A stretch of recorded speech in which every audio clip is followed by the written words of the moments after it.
Just very, very excited about the win on Saturday. I thought we'd come out and play with a lot of energy and, really could control the game early and just, played well. Yeah, I mean, it's, good to have shown that week of practice again, come through on Saturday. I think we're practicing really well and we're performing really well on Saturdays. We just got to keep doing that and continue to get better. I still say this team is improving every week. We're finding ways to get better, and that's a great thing. I think our depth's continuing to get better, and this time of year you tend to get banged up a little bit, so you got to play a lot of guys, and we're playing a lot of guys right now, and I think that's the strength of our football team right now. And I said, this good home win is kind of funny. We talked about it last week, only second home game, middle of October. So had another great crowd. I think the energy in the stadium was really good. So it's a good day all the way around.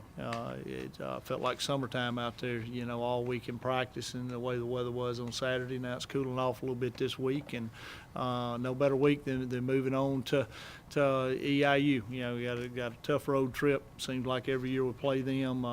They're set up well in the conference. They're undefeated in the conference. Got a good football team. Coach Dammer does a great job with them, and we'll have work cut out for us, on the road again this week before we get back at home. So, like I said, just open up for questions this time.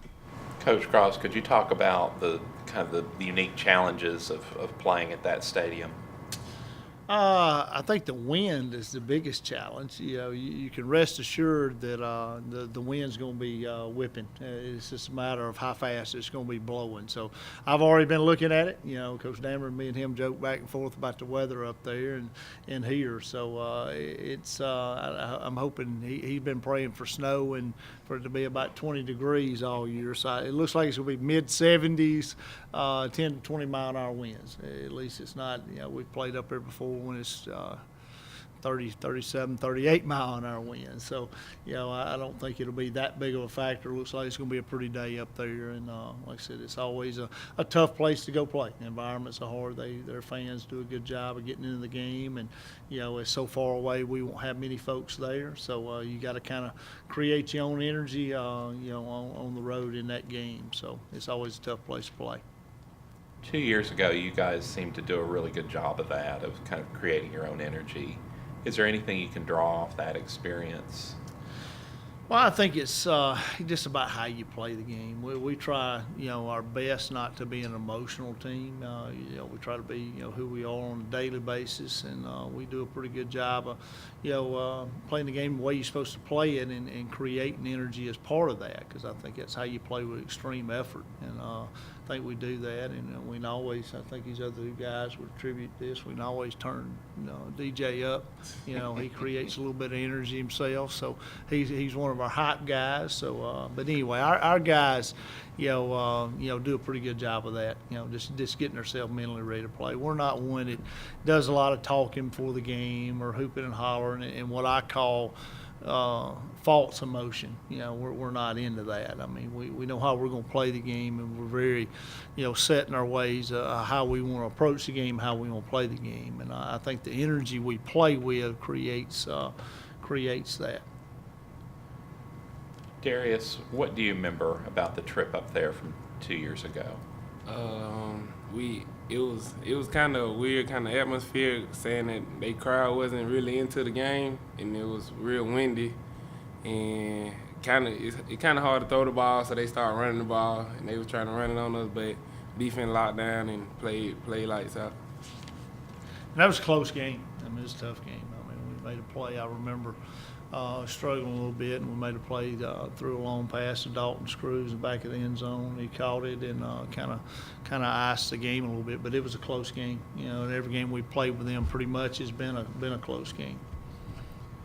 Bryant, do you remember much about that game from 2 years ago? Yeah, it was really my first time really going north, besides Tennessee. But I was a special teams player at the time, and it was a lot windy, but it wasn't. It was cold, but it wasn't cold. I don't know how to explain it. I think the wind made it colder, but it was really a hard-fought game, and I think they'll be a good team, and we'll be ready to play.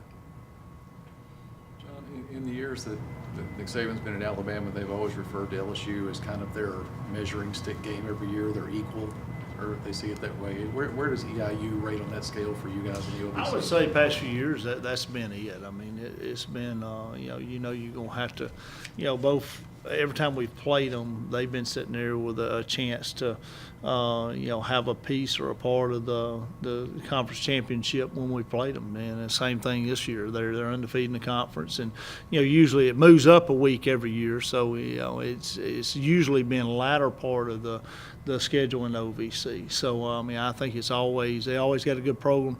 They're well coached, got good players. So it's always going to be you got to go through them for sure. Darius, Bryant, how do you all see that? I see the game going. We practice, you know what I'm saying? We have great practice habits, and we bring a lot of energy to the game. I feel like we're just going to have to come out and play ball and do what we do, and it should work out. Yeah, and they're a great team. Obviously, they're undefeated in the conference. So if we need to get to where we need to go, we got to just take it one game at a time, and they're going to be a good opponent for us.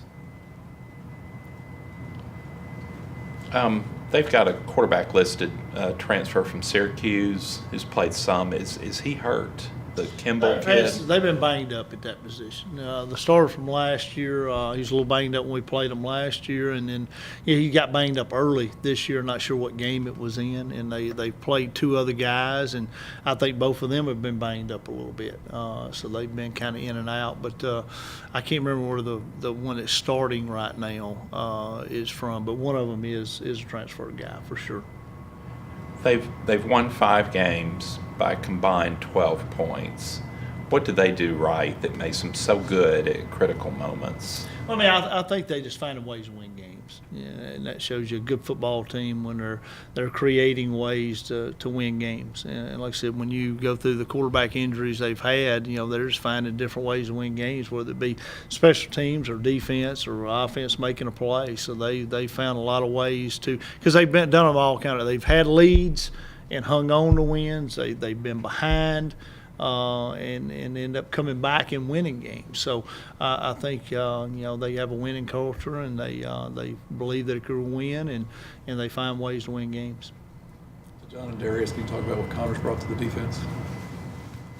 Connor, he's a dog. He loves playing football. He brings a lot of energy to the game. He grinds, man. I saw everybody knows that he grinds. With his condition he got going, nobody knows, but he's a ballaholic. He does what he got to do. He does his job. He a baller to me, for sure. I second that. I've coached hundreds of guys, and as long as I've been coaching, and you're around very few that have the practice habits and play with the effort that Connor plays with, and that's kind of, we have a lot of guys on our team play with effort, but he is definitely, one of the top guys when it comes to that. And I said, last year, and he's a team guy. He practiced with the same type of energy last year and same type of effort, and couldn't even play in the games. So you knew what type player he was going to be this year. By the way, he was scout team defensive lineman last year. And you could have gave him scout team player of the week every week, and there was no doubt that he affected everybody around him with the way he approached practice. And you want our guys to be selfless. He's a true definition of being selfless. So, like I said, he couldn't play last year, and he gave as much or more effort than anybody on our football team. So there's no question in my mind of, what he was going to bring to our team on Saturdays and getting to play in the games this year. Nobody got to see it but us last year. Now everybody's getting to see it. So, like I said, you love to watch him play and what he brings to the game with the way he plays, his effort. Your journey here, kind of take us through it, how you ended up here. I wasn't really highly recruited out of high school. Started my career at Savannah State, University of Savannah, Georgia. 2 years there, starter for the freshman, sophomore year. Things didn't seem to go the way I felt like it was going, and I feel like I needed a change to improve my lifestyle, not as far as education, but as far as sports-wise too. So I had a high school teammate, Folo Johnson, that played here a couple years ago, and he was able to, shoot my name out at Coach Bates before he left. And I was able to transfer over here. My grades transferred over here well, and I knew I had to sit out a year, but that redshirt year I felt like I needed to get right to show out how I'm doing this year. So. And I know I've told Folo before, thank you, but if he watches this, I want to tell him thank you again, Folo, for making that happen. Connor, after having to sit last year and working hard, like Coach said, how rewarding is it now to be out there contributing on the field? I think that first game in that Chattanooga game, I don't think I had butterflies. I was sitting out the whole year and then finally get to play a game. Like I thought I missed out on so much, and seeing my folks in the stands cheering for me again, so it felt great to play again. Darius talked about you, what it's like playing with you, what's it like playing with him? It's a handful. Is that on or off the field? Oh.